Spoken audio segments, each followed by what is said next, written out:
calcule 1 plus 2 plus 4 plus moins moins 1024.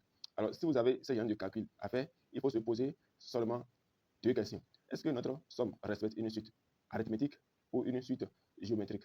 Alors, comment peut-on les identifier? Lorsque on regarde un peu le comportement de cette somme, on constate que pour quitter le 1 à 2, on peut faire 1 fois 2 pour avoir le 2. Lorsqu'on veut avoir 4, on va faire 2 fois 2.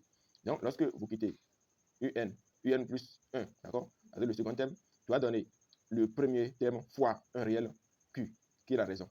Dans ce cas ici, le q c'est 2. Ça veut dire que pour quitter le 2 à 4, on fera 2 fois 2 pour avoir 4. Le terme suivant doit être 8, d'accord. Pour quitter 4, on va revenir à 8. Et donc, pour ce faire, il faut faire 4 fois 2. Donc, successivement. Ici, le 2, c'est la raison. D'accord. Donc, le q, c'est la raison qui est 2. Mais c'est la suite arithmétique. Ça ne se passe pas comme ça. Pour avoir le terme suivant, on fait un plus r. D'accord. Un plus r. Le cas, par exemple, de cette fiche que j'ai publié la vidéo sur la chaîne, pour avoir le 2, on va faire le 1 plus 1. Pour avoir 3, on va faire le terme suivant. Le terme 2 plus 1. Pour avoir le 4, on fait 3 plus 1. Alors que le cas ici, où cette somme n'est pas comme ça. Donc, pour avoir, par exemple, le 4, on a le 2, mais on n'a pas 3. D'accord. Donc, c'est comme ça, vous pouvez identifier. Donc, dans ce cas, c'est une suite géométrique de raison 2 et du premier terme 1. Maintenant qu'on a identifié la nature de la suite, on doit chercher à écrire la formule de la somme d'une suite géométrique. Si c'est une suite géométrique, on fait justement le premier terme, d'accord, facteur de 1 moins q à la puissance n, le nombre de termes, le q c'est la raison, sur 1 moins q. Maintenant, si vous regardez cette formule, c'est seulement le nombre de termes qu'on ne connaît pas. Sinon, on connaît le q, qui est la raison, c'est 2. On connaît le premier terme, mais c'est seulement le nombre de termes que nous allons chercher. Alors, comment calculer le nombre de termes si la suite est géométrique? Alors, ici, vous voyez que les termes donc, ne sont pas successifs, d'accord? Ne sont pas consécutifs. Lorsqu'on quitte le 2, par exemple, il n'y a pas 3, d'accord? Dans ce cas, il faut faire beaucoup attention. Ici, ce n'est pas le cas. Lorsqu'on quitte le 1, on est à 2, on quitte le 2, on est à 3, on est à 4. Ici, c'est facile. Pour calculer le nombre de termes, il faut justement faire le dernier terme moins le premier terme, d'accord, plus 1. Donc, pour le cas ici, c'est très simple. Vous voyez, donc ça fait 10 000 moins 1 plus 1, d'accord? J'ai publié cette vidéo sur la chaîne.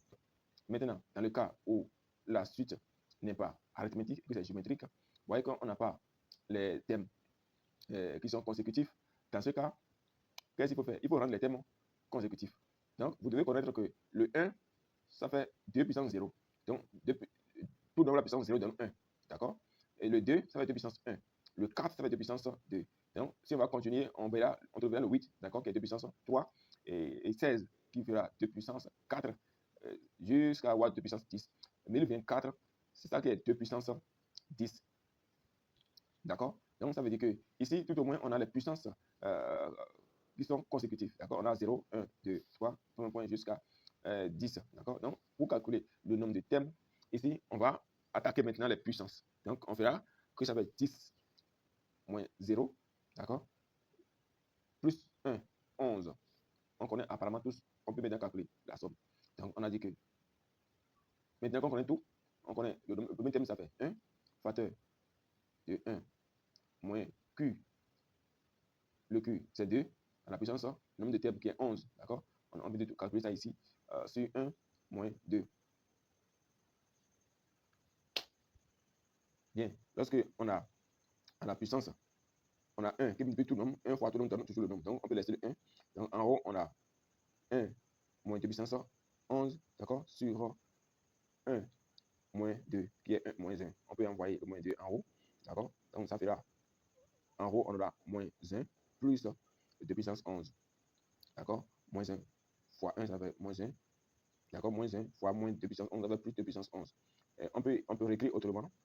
Donc, on peut dire encore que ça fait 2 puissance 11 moins 1. 2 puissance 11, ça fait 2048. Ça fait 2048. 2 puissance 11, ça fait 2048 moins 1, ça fait 2047. D'accord?